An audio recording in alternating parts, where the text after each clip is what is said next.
Gaza Israel যুদ্ধবিরতি ও জিম্মি মুক্তির চুক্তির নড়বড়ে অবস্থা নিয়ে শঙ্কায় পুরো বিশ্ব। সম্প্রতি জিম্মি মুক্তি নিয়ে মার্কিন প্রেসিডেন্ট ডোনাল্ড ট্রাম্পের বক্তব্যের পর আগুনে ঘি ঢালছেন ইসরায়েলের প্রধানমন্ত্রী বেনিয়ামিন নেতানিয়াহু। জানান, শনিবারের মধ্যে সব জিম্মিকে মুক্তি না দিলে যুদ্ধবিরতির ইতি ঘটবে। শনিবারের মধ্যে সব জিম্মিকে ফেরত না দিলে যুদ্ধবিরতি আর কার্যকর থাকবে না। এক্ষেত্রে সর্বোচ্চ সামরিক শক্তি প্রয়োগ করে হামাসকে নির্মূল করা হবে। একই সঙ্গে হামাসের বিরুদ্ধে যুদ্ধবিরতি চুক্তি লঙ্ঘনের পাল্টা অভিযোগও করেন নেতানিয়াহু। হামাস যুদ্ধবিরতি চুক্তি লঙ্ঘনের কারণে গাজা উপত্যকায় আশপাশে সেনাদের অবস্থানের নির্দেশ দিয়েছি। খুব দ্রুতই সেনারা গাজা উপত্যকায় আবারও অভিযান শুরু করবে।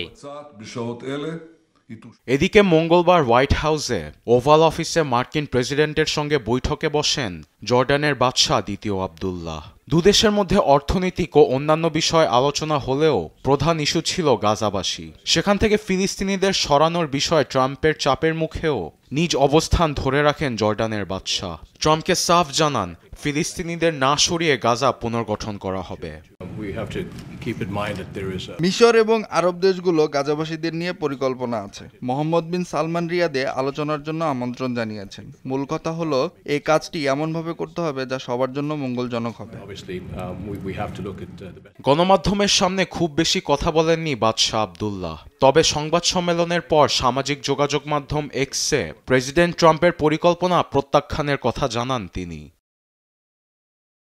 ইসরায়েল ও যুক্তরাষ্ট্র মিলে গাজা খালি করার পক্ষে থাকলেও এর বিরোধিতা করছে পুরো আরব বিশ্ব। জর্ডানের বাদশার সঙ্গে বৈঠকের পর গাজাবাসীদের সরানো নিয়ে ট্রাম্পের মাথায় দুশ্চিন্তার ছাপ।